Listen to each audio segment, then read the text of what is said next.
Okay, I think we have most people on today, so I suppose we'll get going. Firstly, I'd just like to thank everyone for coming here today. It's great to see so many here and so much interest in the courses and the masterclass. And we'll have loads of time for questions at the end, but we're just going to go through some house rules at the start. So throughout the webinar, we'll have some activities and we'll have a Q&A session at the end. But for now, we just ask everyone to turn off their cameras and their mics, and you can unmute yourself and ask questions at the end. We welcome as many questions as you like through the chat throughout, if you just want to jot them down as you go, and we'll get back to them at the very end. And this is going to be a recorded webinar, and we'll send it out, the recording, to you all at the end. So I suppose we'll look at the speakers at the start. Today we have Professor Robert McMurray and we have Dr. Mary Collins.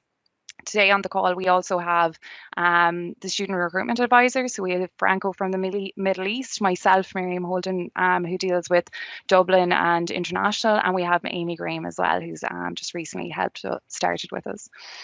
I suppose we're going to look at why RCSI, and I'll go through a few slides with you now about like a little bit about RCSI, give you a quick introduction about RCSI, and then I'll hand you over to Robert and Mary. So RCSI ranks in the top 2% in the Higher Times Education World University rankings. We moved a bit higher in 2021, so we're very proud of that. For 220 years, we've been developing leaders in healthcare. So that's a really good reputation that RCSI has had over the years. And I suppose Mary can also comment on this. We're very involved in women in leadership and empowering women in leadership. And this is supported by our scholarships that we run, our executive development programs that we run. And Mary also kind of does work in the Middle East with the women in leadership class that she does. She can mention a little bit about that later on. We're also accredited internationally by the National University of Ireland.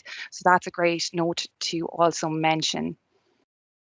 Resources. So I think it's important to mention the resources that you get when you do come onto our programs.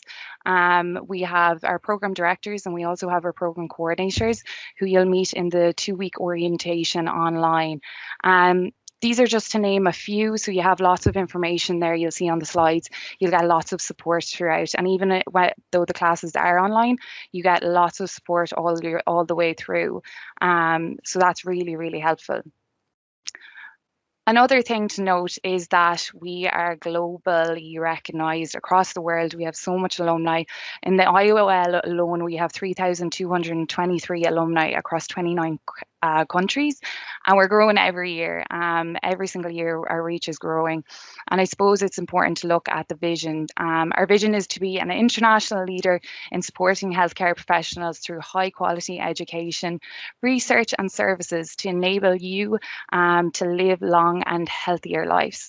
And I suppose it's important to mention our mission here as well, which is to educate, nurture and discover for the benefit of human health. This mission is supported by 3 institutional pillars: delivering a transformative learning experience, leading impactful research, and supporting healthcare and societal well-being in Ireland and internationally. So next, I'm going to pass you on over to Robert. Professor Robert McMurray was appointed Professor of Organisation and Management in January 2021.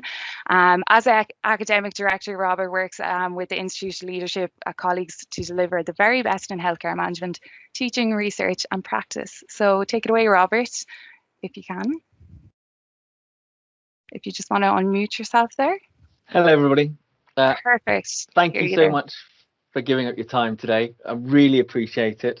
I've no doubt you're extraordinarily busy and have lots of things that you're looking at.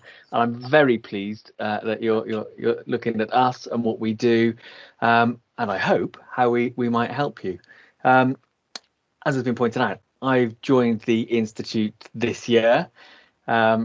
Mostly I've spent that time in England, in North Yorkshire, thanks to COVID and a pandemic. So I've not yet got to Dublin.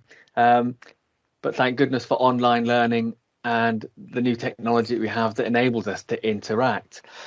The Institute is an incredible place. Quarter of a century of training people in management and organisation and leading better as part of an organisation, as Miriam says, that's looked at improving health and care since 1784. So I've been quite excited to be here, and the main reason I've joined the Institute is because managing and organising matter, and they particularly matter when it comes to healthcare. This has never been clearer, I don't think, than during the last 12 to 18 months in the pandemic. We have fantastic science, we have brilliant clinicians, but none of it matters unless you can organise your systems, you can bring together your resources, you can coordinate people to tackle wicked problems and grand challenges. And if you were sat in the UK today, you'd be listening in parts while you worked to the radio, while the ex-government advisor of Boris Johnson talks about how we didn't manage well, we didn't organise well at the beginning of the pandemic, and you'll have seen that from some of our figures. So managing and organising are really important. It matters how we guide and direct and care for those who work with us. It matters how we engage stakeholders, whether that's the traditional people we'd work with or new stakeholders. So that might be from coalitions and the range of brilliant multidisciplinary teams that we're part of and work with, to new digital providers, to funders, and to patients, obviously, as a key stakeholder in terms of looking at patient-centred care and delivery. It matters how we deal with the challenges that we all face. So, I mean, you could just run through this year, but over the last decade, changes in systems, processes, technology, the way that we manage conflict and disruption, negotiation and innovation. These are all things that challenge the contemporary leader and manager at all levels of an organisation, and they're things that we are really interested in. They're things that we cover in our executive education, and they're things that we cover in our diplomas and our master's programs.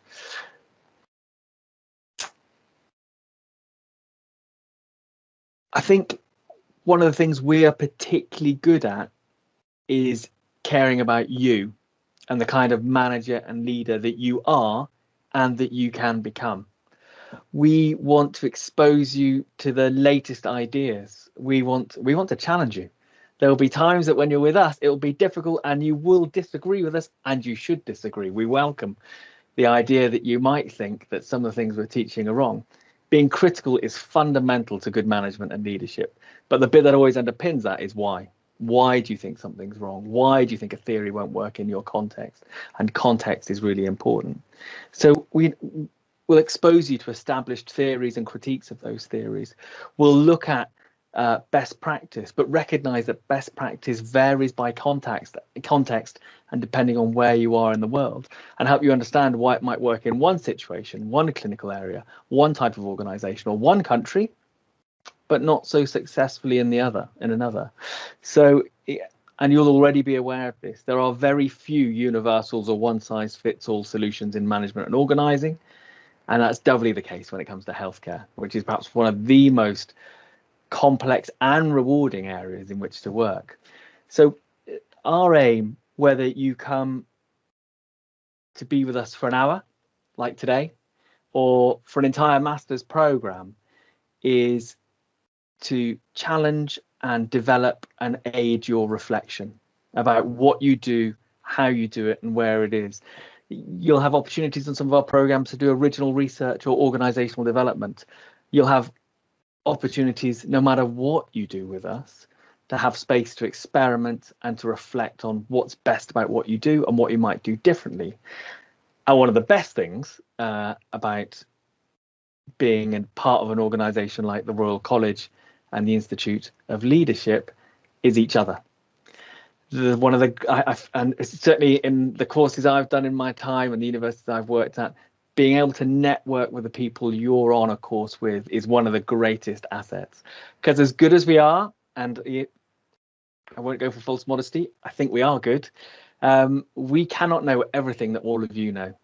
So being able to use each other to learn from your own examples, your own experiences, to trade ideas and theories is a fantastic thing. And we're very much about that. So most of all, I suppose, really, we're interested in you. We're interested in helping you develop better health and healthcare leadership.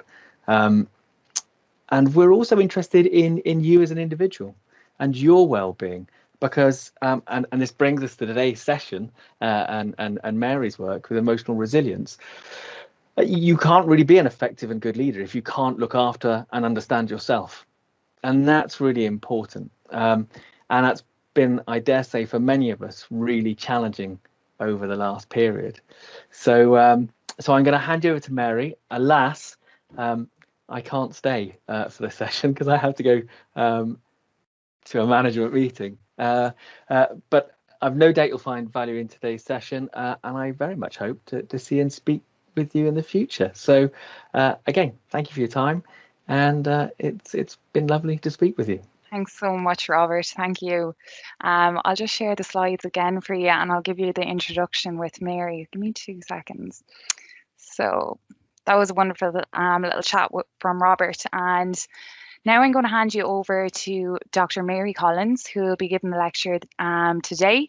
She's a chartered psychologist and professional executive coach with over 15 years experience in the field of organisational development and talent management.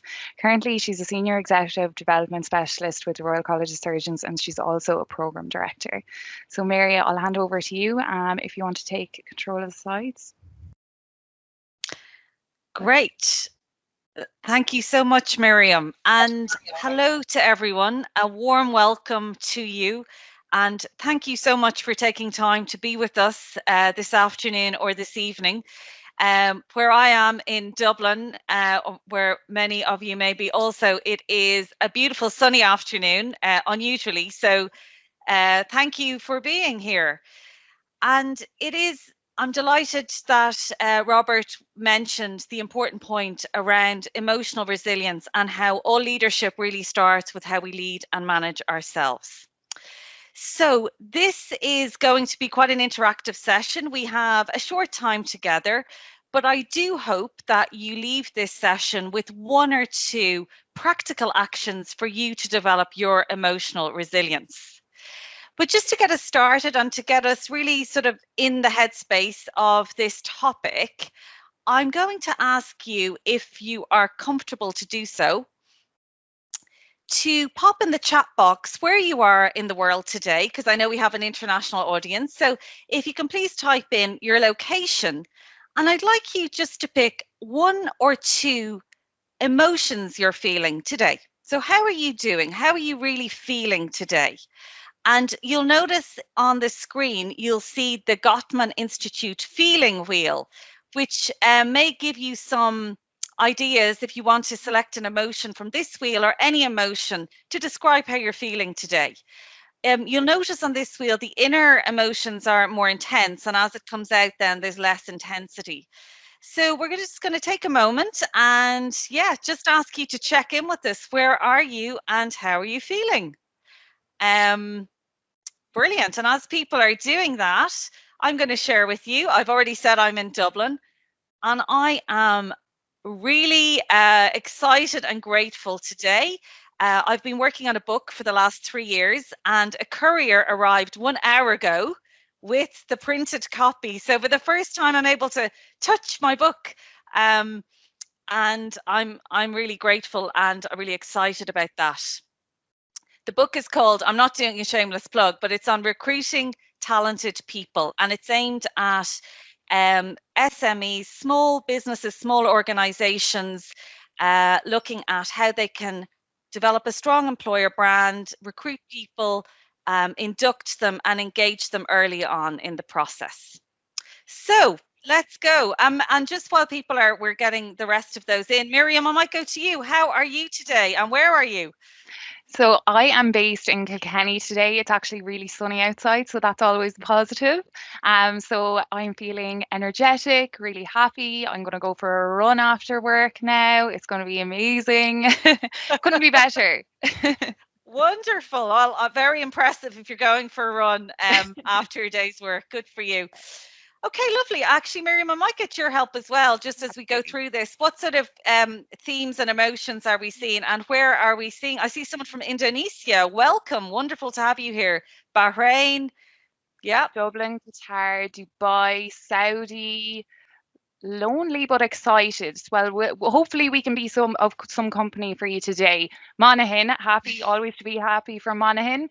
I saw someone earlier, they just finished their degree, so that's really exciting. That's exciting alone. We are happy, excited. We have a lot from Dublin, a good few from Bahrain, Yorkshire today we're representing, Kuwait, India, hopeful. We have Qatar, thankful. Thankful is a very good one. I enjoy that one. We have lots. We have some from Cavan, representing from Welcome, Cavan. Cavan. Always important. That's super. The UAE, we have lots here today. Yeah, wonderful. And we have, well, you're all very, very welcome, and delighted to see we have a whole range of different emotions there. And perhaps some of you aren't feeling so great today and maybe you're not comfortable sharing that. What's really important here is that we check in with ourselves and we develop awareness and emotional literacy.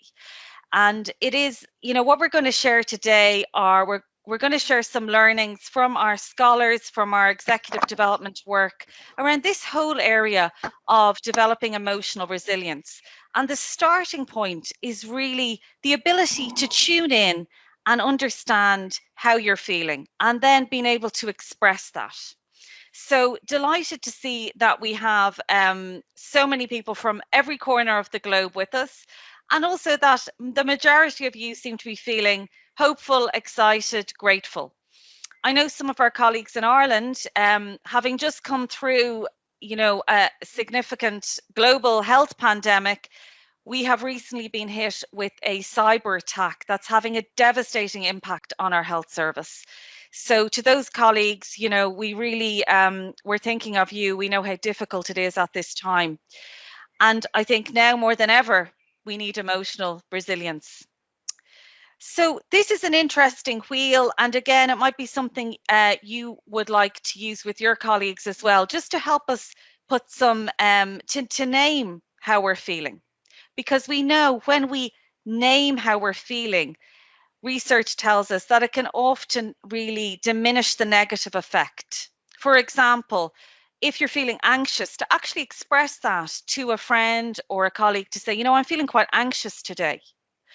Or if we're feeling, with our team, to be authentic leaders and to say, I've had a really challenging week this week. Because when we do make ourselves vulnerable and we express how we're feeling, it also gives permission to others around us that it's okay to be authentic and to share how you're feeling. So thank you for all of the wonderful emotions, sharing those with us this afternoon.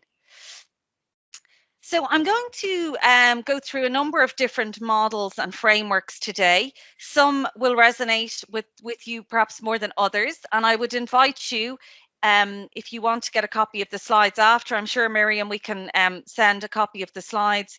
You may want to read more into some of the frameworks. So I'm going to start with the Kubler-Ross change curve. Now, some of you may be familiar with this work. It's based on Elizabeth Kubler-Ross, who was a Swiss psychiatrist. Sadly, she passed in 2004, actually. But Kubler-Ross did extensive research on dealing with terminally ill patients. And she came up with this model, which is actually the bereavement model, but has been adapted to help support us through any change. And in particular, through this global pandemic we've all been living through. So it's an interesting model, and it's important to note that it's not linear. Some of us will get stuck on certain stages. Some of us may not go through particular stages. But in a normal population, people will tend to go through this cycle.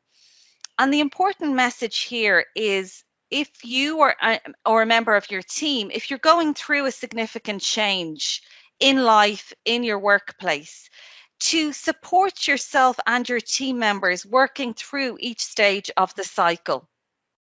So I'm going to briefly explain, and I'm going to use the global pandemic, which I think arguably is probably the biggest change most of us have lived through in our lifetimes.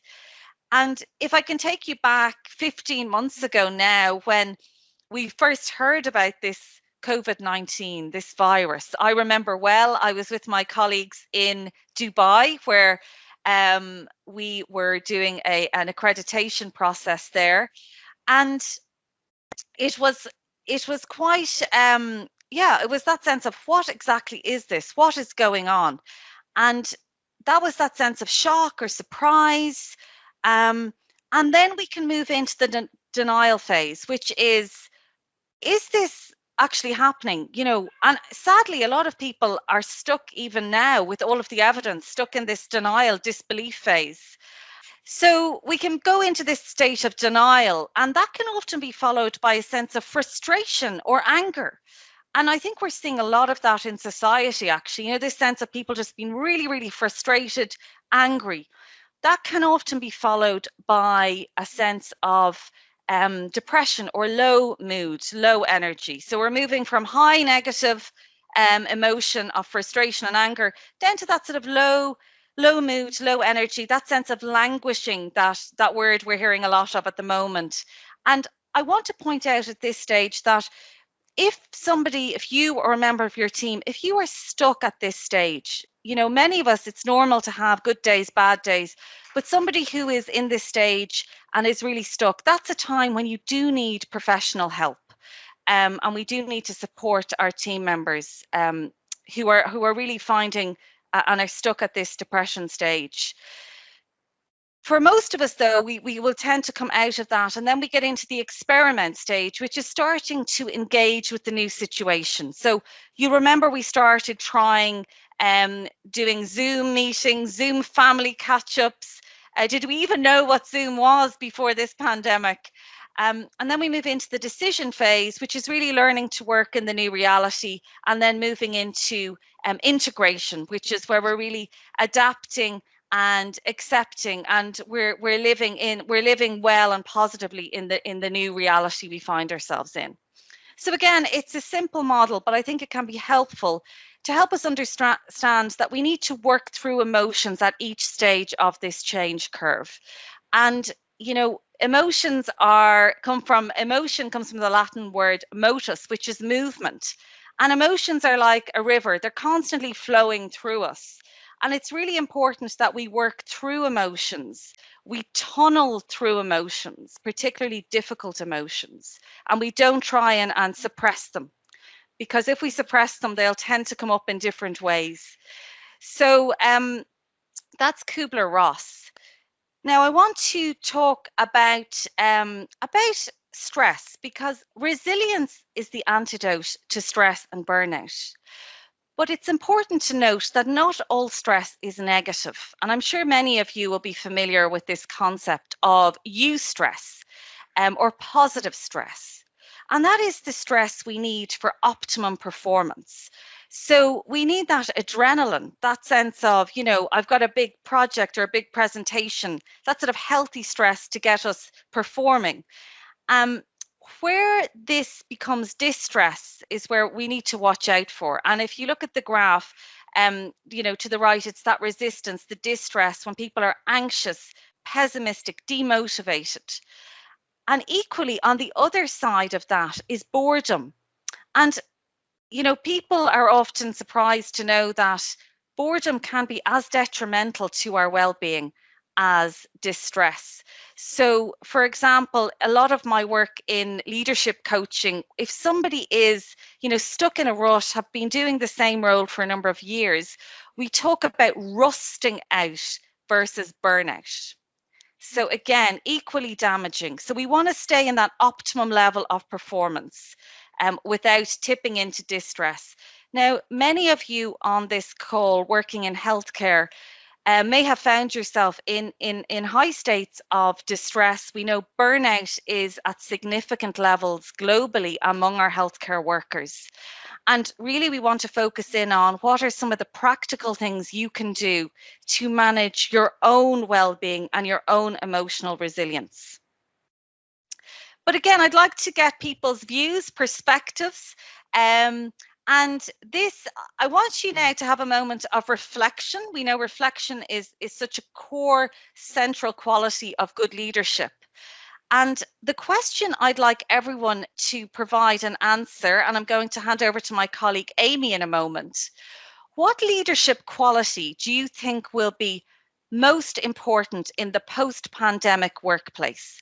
What leadership quality do you think will be most important in the post-pandemic workplace? Would love to get your perspective. Amy, over to you. Yeah, hi everyone. I'm just going to put in a link here in the chat. So if you could go on over to that link now that I've just put up, and just you'll be redirected to a page which I will just share with you now. Just 1 second.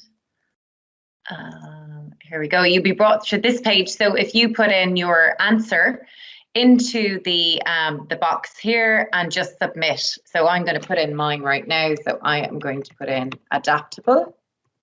Here we go, because I think that would be good quality, and I'm going to submit. And we will check the results shortly in a few minutes. So Mary, I'll just hand it back to you.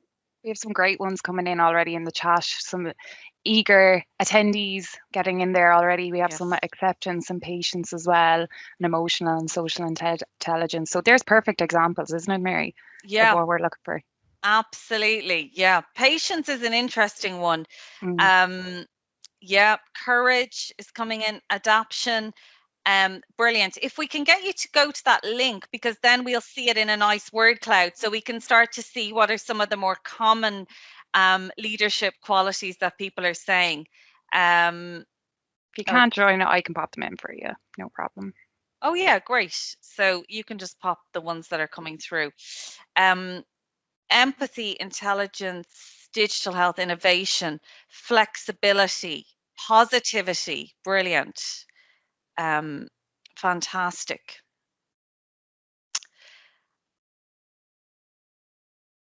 Empathy, emotional intelligence.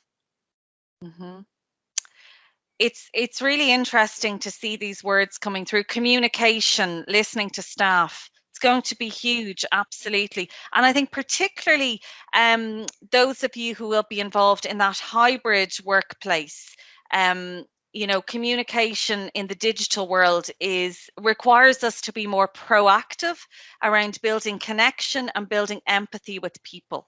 Yeah. So again, these are skills. These are the human skills. So in a digital world, the human skills become even more important. And I was reading something yesterday talking about how soft skills are going to be the new hard skills, where we actually need to develop our empathy, our optimism, our communication, all of the interpersonal skills that are going to be needed. And not to forget as well that whole concept of self-care. You know, self-care is not selfish. That's a key message, that as healthcare leaders, you know, starting with yourself, how you lead and manage and care for yourself is so important. Okay, are we in a position to start seeing what our colleagues have said? Let's have a look. Yeah, here we go. I'm just going to refresh there. Wonderful. So now. Great. Thank you so much, Amy. So let's have a look. We have adaptability. Oops, it's gone. Oh, sorry. Beg your pardon. Sorry. There we go. Great. No problem. Perfect. Thank you. Understanding, resilience, adaptability, courage, compassion, optimism, patience, open-minded, flexible, setting an example, shared experiences, communication skills. Wonderful. You know, I'm really encouraged to see empathy at the heart of this, because we know that undergraduate medical students, when they start their studies, they start with very high levels of empathy. But, you know, sadly, as they progress through their studies, their empathy levels nosedive. And as a society, our empathy levels have dropped by 40% in the last 20 years. 40% in the last 20 years. Now, why has that happened? Well, obviously, it's multifaceted. There's lots of complex reasons. But one of the key reasons why empathy levels have dropped is due to all of the distractions with technology. Because remember, at the heart of empathy is listening and truly being present when you're with somebody. So empathy is a muscle that we can develop. And I would encourage all of you, the next time you're having a conversation with a colleague or with a patient, or indeed with a family member, to be fully present with them, put the phone away and to really give them your full attention and presence. Fantastic. Thank you so much. I think all of these qualities have always been important, but are more important than ever as we move through to the next stage of this global pandemic. Okay, so I'm going to just get back into our presentation now. And Miriam, I might just ask you to read out that comment that's coming through, please. Yep, no problem. So we had one attendee who said, I think empathy drops as because we start to see people as numbers more than humans. Yes. I think that's a really important point to mention as well. Another thing to say is there's so much information being pushed at healthcare professionals. It's changing daily and there's so much pressure as well. So that's a really important factor to include. So thanks for the comment. If anyone else has more comments like that, you can please feel free to include them. Absolutely, Dr. Ramsa. It really is the pressure and, targets and, the short time people have now with patients, all of that is impacting empathy levels.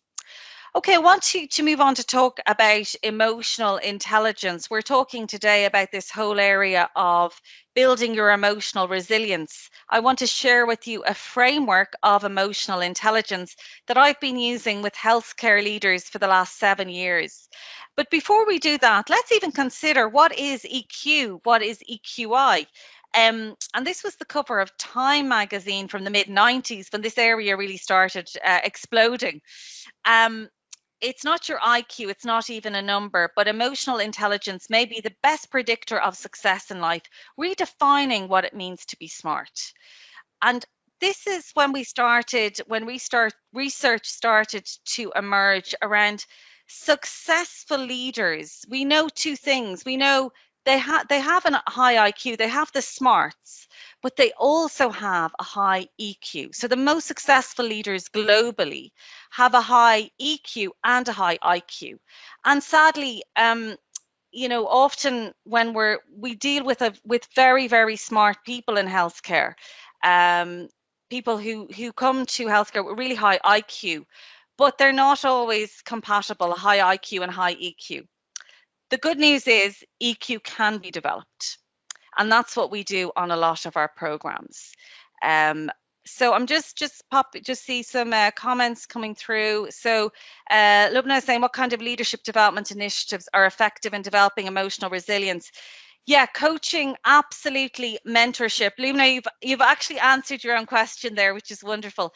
I think in terms of leadership development, we know from the research that having a mentor is a wonderful way, having a coach, and developing good emotional intelligence practices for yourself.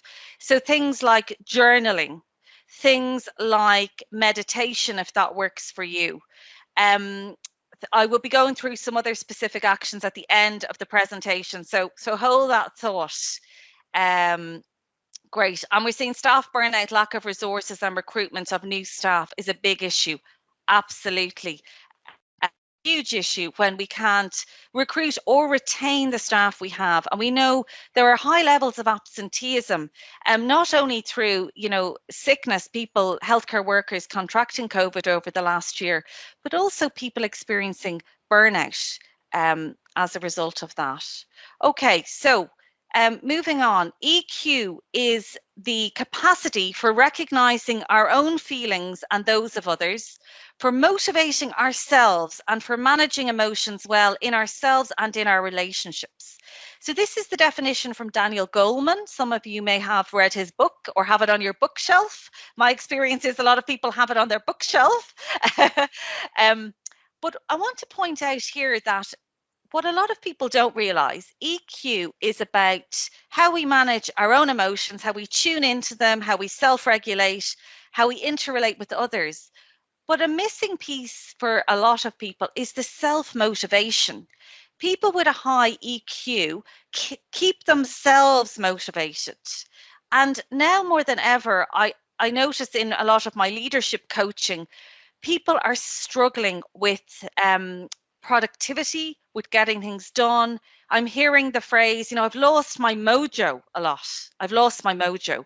So it is that sense of how do you keep yourself motivated, especially in very challenging times. Now, emotional intelligence, we know from the studies, tends to peak mid to late 40s. So again, there's always the opportunity to develop your emotional intelligence. Now, the framework I wanted to introduce you to today is based on the work of Dr. Martin Newman. I'd highly recommend his text, Emotional Capitalist. You'll see it there on the slide. And it's a very easy, accessible text. So you can dip in and out to any emotional intelligence area from the framework that you particularly want to develop. So you'll see there that there are 10 core competencies of emotional intelligence. And it's really related to, self-management, how we manage ourselves, our social skills, how adaptable and flexible we are, our social awareness, and our self-awareness. So they are the core domains of this framework. Now, from my work over the last 15 months with healthcare leaders, our scholars, but also the executive development work we do in the Institute of Leadership, if I were to select 3 of these areas that have really increased in importance and priority, number 1 is optimism. Optimism is so central to successful healthcare leadership at the moment. Number 2 is self-control, how you manage yourself, how you deal with the stresses, how you regulate your own emotions. And number 3 is relationship skills. And that's to do with, having a good team around you, having strong social connection.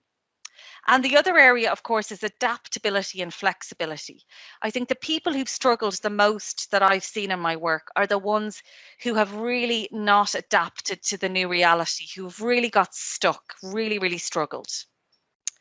Okay, so this is based, this model of emotional intelligence is based on the work of Dr. Martin Newman.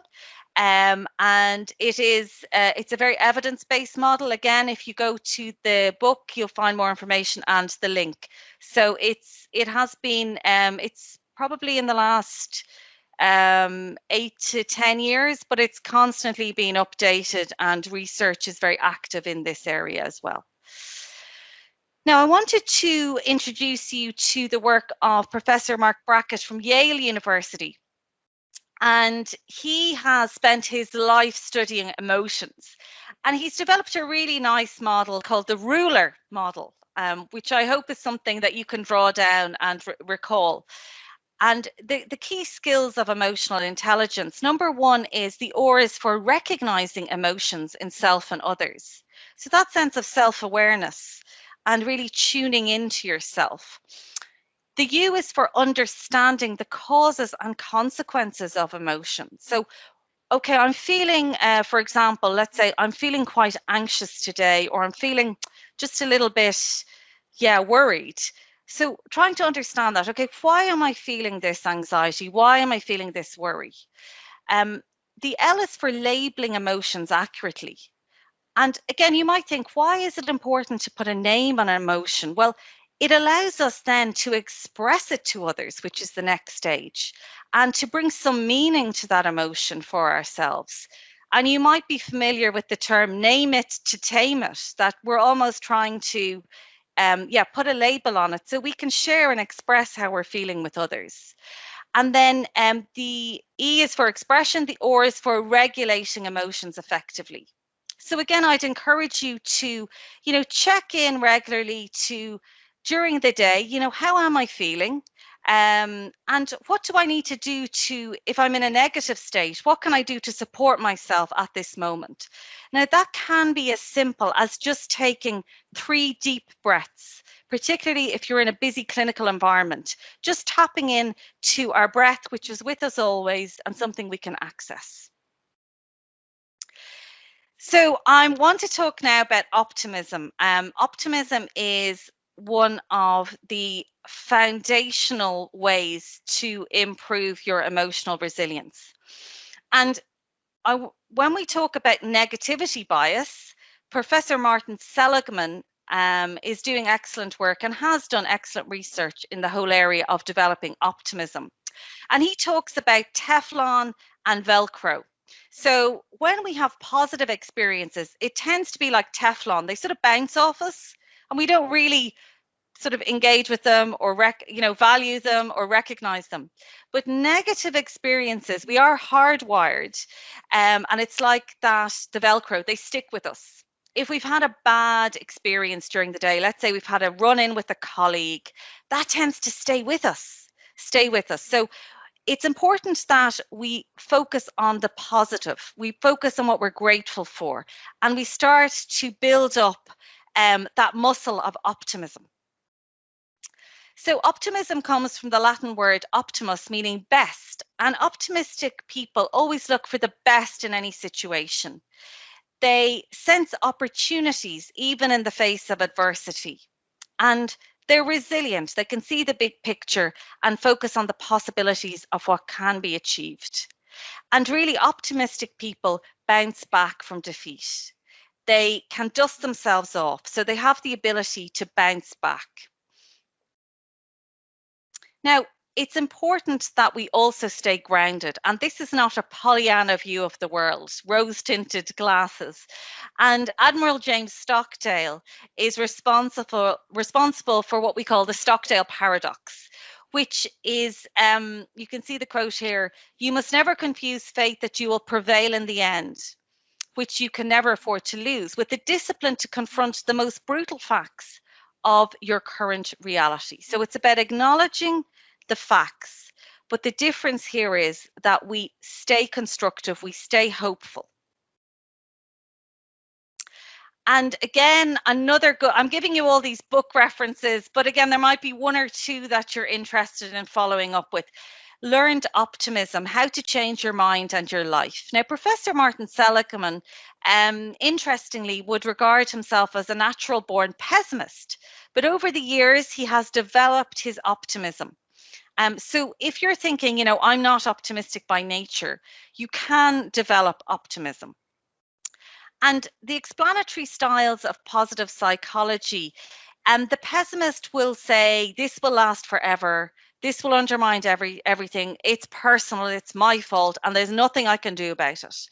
The language of the optimist is, this will pass. This relates to just one situation. It's not personal, and there is something I can do about it, even if that is my reaction to what is happening. Okay, I'm conscious of our time, and I want to move into the 3 takeaways. So what we have found, practical things that we have found have an impact, and these are evidence-based tools. And my invitation to each of you today is to select one action from this workshop, one thing that you can implement from today. And remember, a lot of this is around creating new habits in our life. So what can you do to start developing emotional resilience and developing the muscles of emotional intelligence that we've talked about? So number 1 is gratitude. So really interesting research emerging around the power of gratitude. And even by saying, thank you to colleagues, showing appreciation. Professor Brian Sexton has done really interesting research with healthcare workers. And his activity is called the 3 good things. So this is something so simple, before you go to sleep each night, to reflect on 3 positive things that have happened to you during the day. Now, we know from the research, if you do this consecutively for at least 14 nights, it has the same impact as taking antidepressants for mild depression. So think about that. 3 good things. So I do hope that that's something that you can take on board if you're not doing it already. Yeah.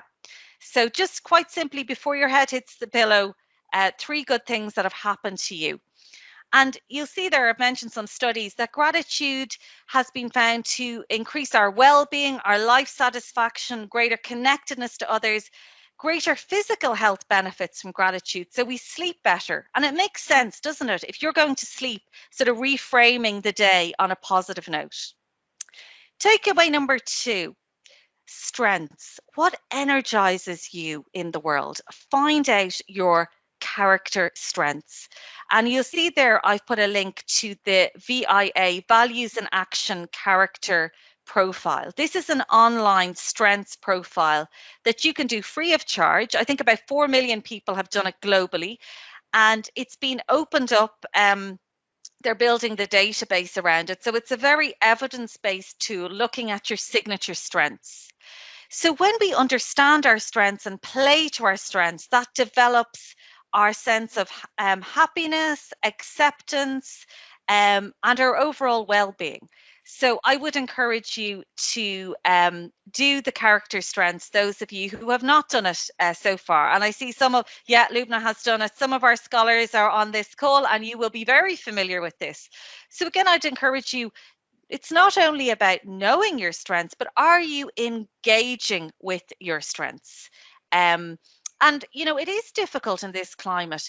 What I would suggest to you is if you do not have the opportunity in work, that even in life outside of work, you try to focus in particularly on your top 5 strengths and make sure every day you're engaging with those strengths. Okay, so let's talk about cultivating positive relationships. I mean, this is so important. If you were to take all of the social science research, you know, the most important factor for our well-being in life is the quality of the relationships in our life. The quality of the relationships in our life. And this is about really focusing and building and spending time developing and fostering positive relationships in our life. So relationships at work and at home are critical to our health and wellness. So show respect, listen, and share your own true feelings with colleagues, with friends, with family.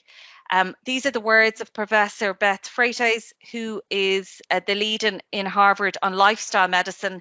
And we were very honored to have Professor Freites with us in RCSI before the pandemic. I'm thinking about 2.5 years ago now.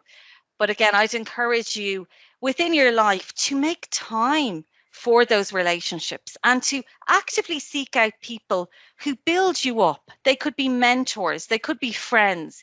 I think we need to really focus on bringing as much joy to our lives as possible. Is there somebody you haven't contacted in a while, a friend who always makes you laugh?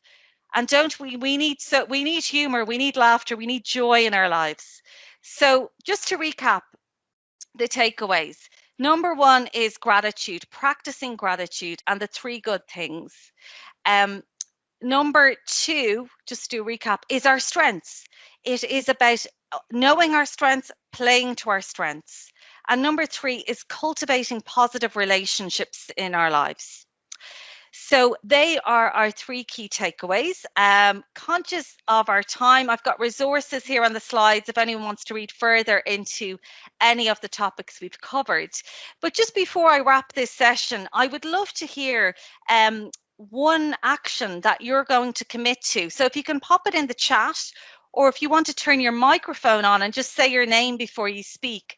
What is one message that has resonated with you during this workshop on emotional resilience, and one thing you're going to do as a result of it? So who'd like to get us started?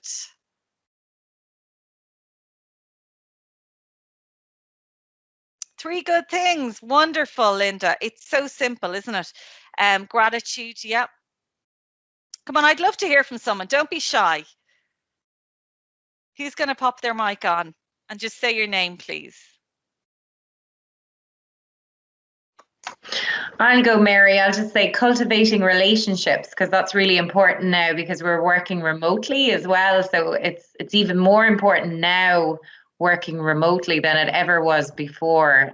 So that's something I will definitely take on from today's webinar. Thank you very much. Thank you, Amy. And I think absolutely right. For those of us particularly working in a more remote way, we have to be more creative and innovative as well around how we keep those connections and build those connections. And that could be as simple as, you know, forgetting about Zoom and actually picking the phone up and talking to somebody. Yeah, brilliant. Thank you. Let's go to the chat. And again, Miriam, I might get your help with just calling out some of these. So a lot of people were talking about the gratitude. Practice the 3 takeaways. To be happy always, positivity, gratitude. Engage with my strengths. I really like that one. Because I think that's something that we don't focus on. We always focus on the negatives, and it's so easy to happen. So that's a really, really positive one. Engage. Everyone's talking about the gratitude, so yeah, that's really, really good. Yeah. Oh yeah, taking the time out of a day, like you said, even just taking that breath in a busy time period, and to maintain a positive environment, positive feelings. Yeah, absolutely. Brilliant comments here. I'm delighted so much has resonated with you. Can I just say that that point, taking time out for me, and even someone saying how to deal with pressure from colleagues, to resource yourself is the first step. And I'm going to come back to that image on the airplane of the oxygen mask. And we're always told, put on your own oxygen mask first before you deal with a child. If you have we'll always have difficult people around us. I've yet to be in a workplace where there hasn't been at least one difficult character. But it's about how can I resource myself to respond and not react. To respond and not react. So we need to be grounded, we need to be centered, and we need that self-care to keep us in that resilient, positive state of mind. So I'm conscious, I'm so passionate about this topic. I could speak all day and all night, but I am conscious of everyone's time, and I'm going to hand back to Miriam now. Thank you so much, everyone, for your engagement. Thanks so much, Mary, for that. That was really, really interesting. I suppose what we're going to look at now is we do have these amazing courses on our website. Some of you have already applied, some of you are interested. So we're just going to quickly go through how to apply for our courses, because it does come up a lot. So all you'll have to do is go to rcsi.com/leadership. You'll go to the study section and you'll see all of our courses by location. When you go onto the course page, you'll see something like this. This is our Masters in Leadership. You'll have your course details, your entry requirements, fees and funding information, and then you'll have a red apply button on the right-hand side. So if you're looking to apply for any of our courses, you just click the apply tab, click apply now. Once you get there, there's a little red button that pops down, and you can just start a new application. And I suppose the important part is the application layout is questionnaires. You can go in, start the questionnaires, and save it for later. You can go back in and start it where you left off. I suppose the most important part is the document upload section. So what we need from you is your primary degree transcripts, your CV, English requirements if they are are required, a copy of your passport and a passport styled image. So that's your head, shoulders and a blank background. So that's basically it. We're so happy that you all came and hopefully you got some takeaways from this webinar. We will have the recording available to you, but I suppose if you do have any questions, like, please feel free to pop on your mic. Talk here. We have some people have hands up here already. So if you want to ask a question, just pop on your mic or pop it into the chat box and we'll get back to you now. That's no problem at all. Can I ask a question right now? Yeah, absolutely. Sorry, my name is Lakshmi. Just a query. I've been working in Ireland for the past 4 years as a staff nurse. I did have a degree and my master's back in India. Yeah. And I was wondering if I have to apply. Do I still have to have an English proficiency certificate? So we'll be able to review your application. So once you start your application, we'll be able to review all your documents within it. There's a few different kind of options there, where if you are working in an English workspace for over 3 years, you should be okay. But we'll be able to give you feedback anyway and help you along the way. That's no problem at all. Is that okay? Does that help? Yes. Another thing to note, I suppose, if you did any of your undergrads or any of your courses in English, sometimes they mention this on the transcripts, or sometimes we'll need to contact the college and they'll be able to provide you with a letter for this. But we'll be able to highlight any of these requirements when you get the application in and submit it. That's no problem at all. All right. Okay, great. Thank you. Thank you very much. Perfect. No problem at all. No problem at all. Does anyone else have any other questions? I might just check the type of teaching. Yeah. So the type of teaching for this year, again, we are doing online delivery. Mary, do you want to speak about that, or? Yeah, so I think, Hani, it's going to be digitally enabled. And I would also say that our approach to education is constructivist.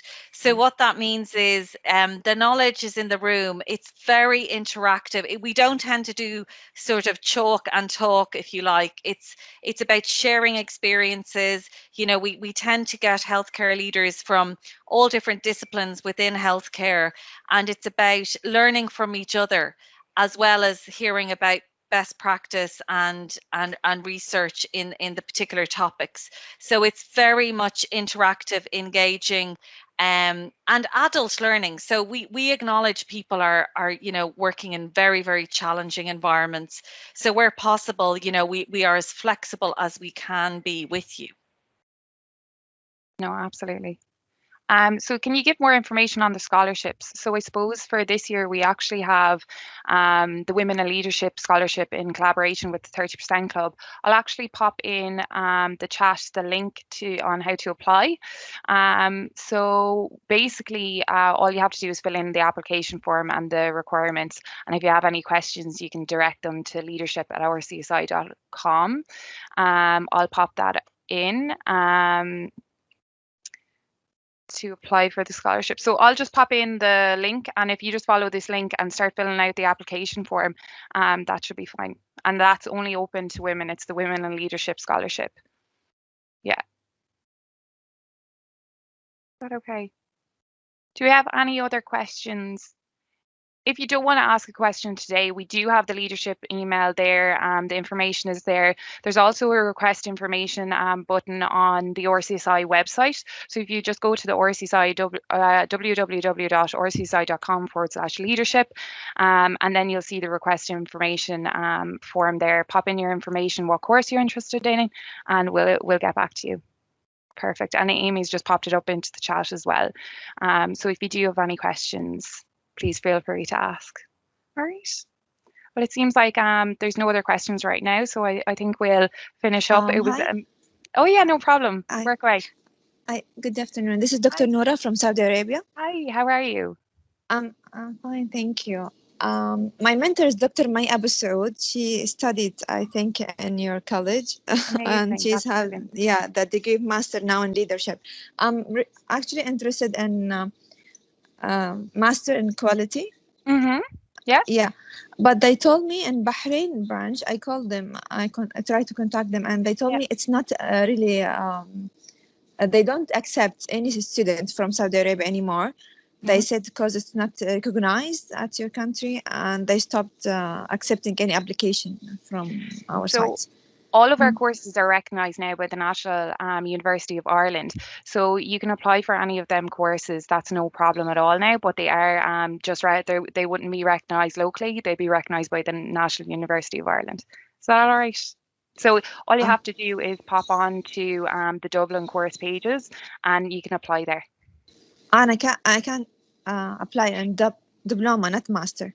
Yeah. Inequality. So if you go on to so if you follow the website page there, and if you go to the study section and go to Ireland, and then you'll see the quality and masters there, and you'll be able to do it, and it will be online, so you'll be able to do it there. It'll be accredited by the National University of Ireland, though. Just so you know. Okay. Thank you, my dear. No problem at all. Thank you for your question. Do we have any other final questions there? Hi. Perfect. Come on. No problem at all.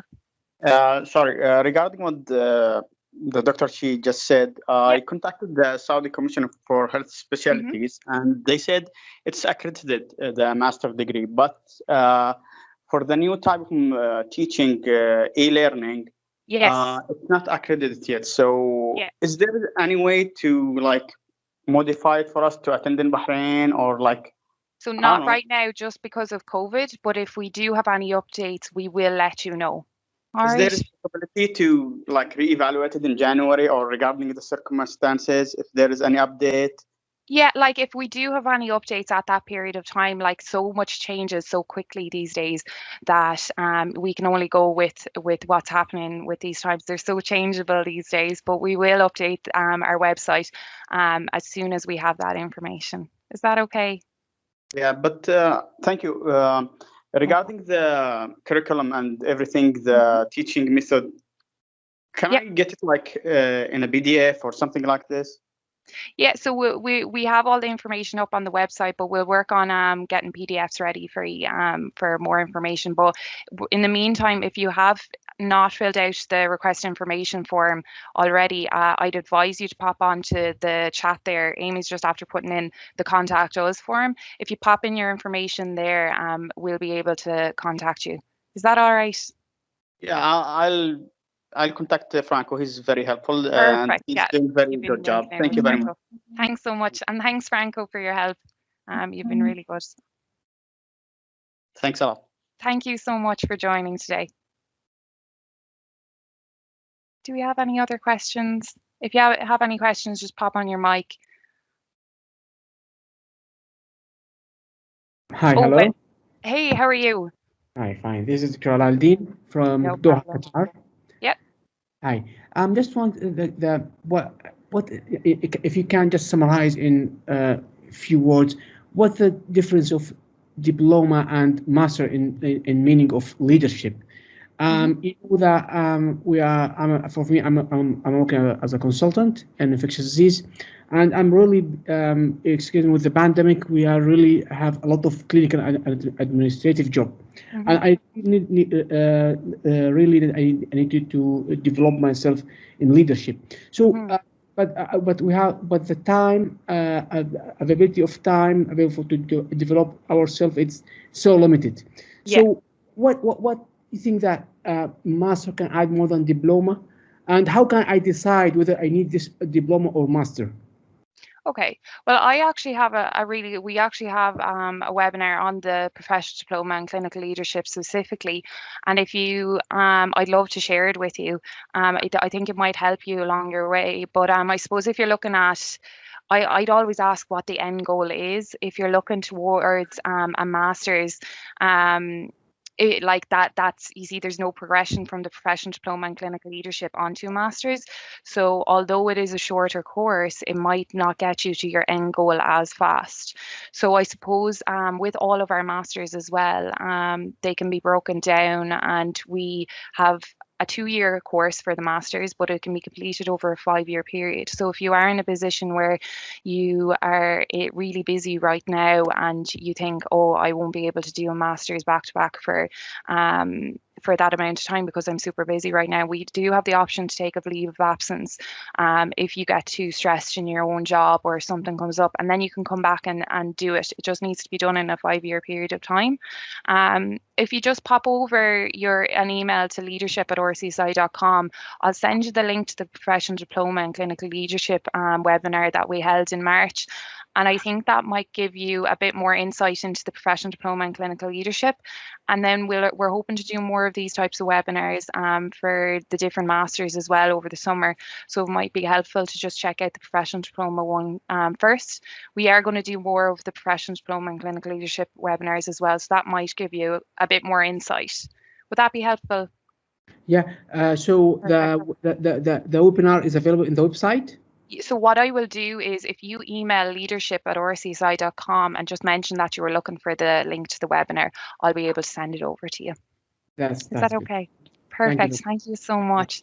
So I'm just going to look at the chats again. I think we had a few coming in here. Miriam, we had one there. When does the registration in the program end? Oh yeah, perfect. So we take applications all throughout the summer.